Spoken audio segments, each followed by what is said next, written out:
네, 오늘 전심의 마음을 품고 하나님을 갈망하는 성도의 삶이라는 주제를 가지고 제목을 가지고 하나님 말씀 나누겠습니다. 세상의 소음이 이렇게 잠잠해진 것 같습니다. 비가 와서 그런지 또 밤이 와서 그런지 제가 오늘 말씀을 묵상하는 그 가운데 굉장히 고요하다 그런 느낌을 받았습니다. 여러분들 어떻습니까? 굉장히 시끄럽고 지금 굉장히 많은 일들이 벌어지고 있는 이 나라에 하나님께서 이 고요한 이 새벽과 그 아침을 우리에게 주셨음을 믿는 저와 여러분 되기를 소망합니다. 그래서 참 감사하더라고요. 이 시간에 하나님의 말씀에 또 하나님의 그 음성에 귀 기울일 수 있는 그런 시간들을 우리에게 허락하셨구나. 그런 소음들에게 귀를 닫고 마음을 닫고 오직 하나님의 말씀에 귀 기울일 수 있게 하신 우리 하나님을 찬양하기를 바랍니다. 오늘 우리는 예수 그리스도의 그 죽으심과 그 부활하심에 동참한 성도임을 믿습니다. 아멘이십니까? 네, 우리 모두는 예수 그리스도를 구주로 섬기고 그분만을 오직 우리에게 유일한 구원자로 고백을 하고 있습니다. 그런데 오늘 이 구원받은 자들의 특징이 무엇인가 우리가 함께 생각해 보려고 하는데요. 다양한 특징이 있을 것입니다. 그런데 저는 이 한 가지를 함께 생각해 보려고 합니다. 바로 하나의 마음을 품는 것입니다. 전심의 마음을 품는 것. 두 마음을 품지 않고 두 주인을 섬기지 않고 한 가지의 마음을 품는 것. 그것이 바로 구원받은 자, 거듭난 자의 모습이라고 저는 믿습니다. 그래서 오늘 우리는 이 마음을 가지고 이 하나의 그 마음을 가지고 오늘 하나님 앞에 나온 것이고 오직 하나님만이 나의 구원이십니다라고 고백하며 그분의 음성을 듣게 되는 오늘 이 새벽 제단이 되기를 소망합니다. 제가 몇 번 이제 인용했었던 신학자가 한 분 계신데요. 그레고리 빌이라는 교수님 계십니다. 그 교수님이 예전에 이 우상숭배자인가 예배자인가라는 책을 쓰셨습니다. 그것이 많이 팔리진 않았는데 제게는 굉장히 인상적이었고 제 인생에 또 제가 목회자로서 살아가는 그 시간 동안 굉장히 큰 울림을 주는 책이었습니다. 거기서 가장 중요한 핵심은 무엇이었냐면 우리는 우리가 경외하는 것을 담게 된다라는 말이었습니다. 우리는 우리가 경외하는 것을 담게 되어 있다. 이 말이 무엇이냐면 우리가 성경을 보면은 눈이 있어도 보지 못하고 귀가 있어도 듣지 못하고 입이 있어도 말하지 못한다라는 그런 표현들을 볼 때가 있습니다. 이사야서 말씀을 보면 이스라엘 백성들을 향하여서 그들이 눈이 있어도 보지 못하고 귀가 있어도 듣지 못하는 그런 자들이 되어버렸다라고 이렇게 기록되어 있는 모습을 볼 수 있어요. 그런데 왜 그렇게 되었는가? 그들이 경외하는 것, 목상, 석상, 그 우상 숭배를 하면서 그들의 눈도 멀어버렸고 그들의 귀도 듣지 않게 되었다라는 것을 보여주고 있는 거예요. 그러면서 이 책에서는 어떻게 설명하냐? 그러므로 하나님을 경외하는 자들은 생명을 얻게 된다.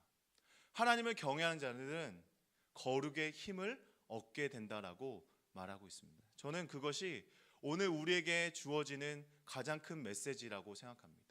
우리가 전심으로 하나님을 쫓아야 하는 이유, 우리가 하나님을 따라가야 하는 이유는 우리가 그분을 숭배할 때 우리는 그분의 거룩하심을 담게 되고 그분의 생명을 얻게 되기 때문임을 믿는 저와 여러분 되길 소망합니다.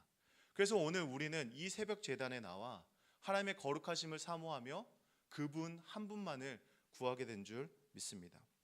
그런데 오늘 우리가 이 전심의 그 마음을 우리가 함께 보려고 하는데요. 34절 말씀을 함께 읽겠습니다. 34절 말씀 시작. 나로 하여금 깨닫게 하여 주소서. 내가 주의 법을 준행하며 전심으로 지키리이다. 아멘. 오늘 말씀 보면 이 전심이라는 부분이 굉장히 중요하다라는 것을 알게 됩니다. 우리의 전심은 무엇을 통해 알 수 있는가? 여러 가지 척도가 있겠지만 그 사람의 기도하는 것을 보면, 기도의 내용이나 기도의 태도를 보면 우리는 그 사람의 전심을 알 수 있다라고 생각합니다. 여러분들이 무엇을 사모하며 무엇을 위하여 이 자리에 나왔는가? 이 기도의 자리에 나왔을 때 여러분의 기도의 내용은 무엇이고 또 여러분의 기도에 대한 태도와 마음은 어떤 것인가? 우리가 한번 살펴보아야 됩니다. 오늘 우리가 읽었었던 이 시편 119편의 화자의 그 기도, 그의 태도, 하나님의 말씀에 대한 그 태도와 그의 기도의 내용이 우리의 기도의 내용이 되고 우리의 태도가 되기를 간절히 바랍니다. 오늘 시편 화자는 하나님을 향하여서 자신에게 이 율례와 법도와 율법을 가르쳐 주신다면 자신은 끝까지 영원히 그 말씀을 지키겠다라고 말하고 있습니다. 여러분, 사실 그 당시에 이 율법을 가르쳐 주는 사람들이 있었습니다. 이 제사장도 가르쳐 줄 수 있고요, 서기관들도 가르쳐 줄 수 있고, 율법을 가르쳐 줄 수 있는 수많은 사람들이 있었을 거예요. 그런데 이 사람은 하나님 앞에 나와서 하나님, 나를 가르쳐 주시옵소서, 나를 인도해 주시옵소서, 나에게 하나님의 법도를 지키게 할 수 있는 그러한 하나님의 말씀을 달라고 계속 기도하고 있는 거예요. 그 사람은 이제 다른 사람들 들을 게 없다, 야 이제 저 사람들은 나보다 수준이 낮으니까 저 사람들한테 들을 게 없어, 이러한 교만한 태도가 아니었어요. 그런 교만하거나 오만한 태도로서 하나님 앞에 구한 것이 아니라 하나님의 그 거룩을 사모하니까, 하나님의 그 거룩하심을 사모하기에 그 하나님 앞에 나아가게 되고 그분의 말씀을 듣고 싶어 하는 것입니다. 교만한 자들은 하나님의 말씀을 떠나고, 교만한 자들은 하나님의 말씀을 듣지 않지만, 겸손하고 지혜로운 자는 하나님의 말씀 앞에 나아가고 하나님의 말씀에 귀 기울이게 되는 것임을 믿는 저와 여러분 되기를 소망합니다. 오늘 이 화자는 이제 더 이상 두 마음을 품지 않겠다라고 고백을 합니다. 전심을 갖겠다, 하나님의 말씀에 전심으로 다하겠다라고 얘기합니다. 진심과 전심은 다른 표현입니다. 진심은 항상 우리 아이들이 입에 달고 살아요. 진심으로 잘못했다, 진심으로 이번만은 용서해 주시면 잘하겠다. 안 되잖아요, 그렇죠? 전심이 아니기 때문에. 진심은 한계를 갖고 있고 그 순간만 갖고 있어요. 그런데 전심이라는 건 영원한 것입니다. 오늘 이 화자가 얘기했던 이 전심은요, 한순간에 모면하기 위함이 아니에요. 어떤 인생의 문제 가운데 이 문제를 해결해 주신다면 이러한 조건도 붙지 않는 거예요. 하나님께서 그 거룩하심으로 임재했을 때, 그분이 나의 구원자라는 것을 고백했었을 때 이 화자는 전심으로 하나님 앞에 나아가게 된 겁니다. 다른 마음이 없는 거예요. 두 마음이 없고 두 주인이 없고 오직 하나님 한 분이면 충분하다라고 고백하게 된 것입니다. 이제 그의 삶에 이 하나님을 향한 그 마음은 두 개로 쪼개질 수가 없고 오직 하나님 한 분, 그 한 분만으로 오직 그의 삶을, 그의 믿음을 고백할 수 있게 된 것입니다. 그렇다면 우리는 거룩한 삶, 거룩을 어떻게 쫓아갈 수 있겠는가 우리가 생각해 보면 좋겠습니다. 인생에는 저울이 있습니다. 양팔 저울이 있다고 생각해요, 저는. 양팔 저울. 그런데 이 양팔 저울에 한쪽에 하나님을 올려두는 것입니다. 인생의 모든 것들, 내가 귀하게 여기고 소중하게 여겼었던 것들, 오늘 말씀을 보면은 다른 증거들, 탐욕들, 허탄한 것들이라는 표현을 쓰는데, 하나님을 이 양팔 저울에 두고 다른 것들을 내가 하나하나씩 올려봤었던 인생인 거예요. 내 인생 속에서 나를 구원하고 나를 영원하게, 나를 기쁘게 하고 나를 행복하게 만들 것들을 계속해서 그 양팔 저울에 올려놓았던 것이죠. 그런데 하나님이 두어진 이 왼쪽에 있는 이 저울은 전혀 미동조차 하지 않는 겁니다. 인생의 양팔 저울 가운데 내가 이 하나님을 들어 올릴 만한 것이 있는가? 그렇다면 그것은 우상 숭배가 되는 거예요. 그것은 진심인 거예요. 전심이 아닌 거예요. 하나님을 향하여 전심이 아니란 겁니다. 흔들리는 거죠. 그런데 오늘 이 화자는 어떻게 됐습니까? 무엇을 올려놓아도 이 저울을 들어 올릴 만한 게 없는 거예요.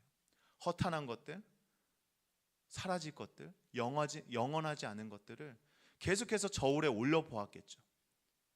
그런데 자신의 인생 속에서 이 하나님을 들어 올릴 만한, 이 하나님을 대신할 만한 어떠한 것도 찾지 못했다라는 것입니다. 그러므로 그의 삶에 이제 하나님만이 나의 전부입니다, 하나님만이 나의 전심의 대상입니다라고 고백할 수 있게 된 것입니다. 그러므로 오늘 우리에게도 이러한 저울질이 사라져야 된다고 믿습니다. 왜냐하면 이 하나님을 들어올릴 만한, 대체할 만한 어떠한 것도 이 세상에 없기 때문입니다. 오직 구원을 주시는 유일한 이름 예수 그리스도밖에 없음을 믿는, 그렇게 고백하는 저와 여러분들에게 소망합니다. 어떠한 것도 이것을 대신할 수가 없어요. 어떠한 것으로 이것을 들어올릴 만한 것이 없다. 그러므로 나에게 전심이 필요한 것입니다. 오늘 시편의 화자는 교만함이나 오만함 때문에 하나님 앞에 이렇게 고백한 것이 아닙니다. 마치 사도 바울이 자신의 인생에서 다메섹 도상에서 예수 그리스도를 발견하고 그분이 이제 나의 전부입니다 고백하며 자신을 구원하고자 했었던 수많은 것들을 배설물로 여겼던 것처럼, 이제 우리가 하나님을 전심으로 쫓는다면 오늘 이 자리에 내가 전심으로 하나님을 구하고 하나님의 율법을 구하고 하나님의 나를 지도해달라고, 나를 인도해달라고 구한다면 이제 다른 마음들을 품지 않게 되는 저와 여러분 되기를 소망합니다. 이제 우리는요, 이제 이 전심의 마음을 통하여서 하나님 앞에 나아가야 됩니다. 우리는 이것을 율법주의가 되자, 율법주의처럼 율법을 잘 지켜서 구원에 이르자라는 것이 아닙니다.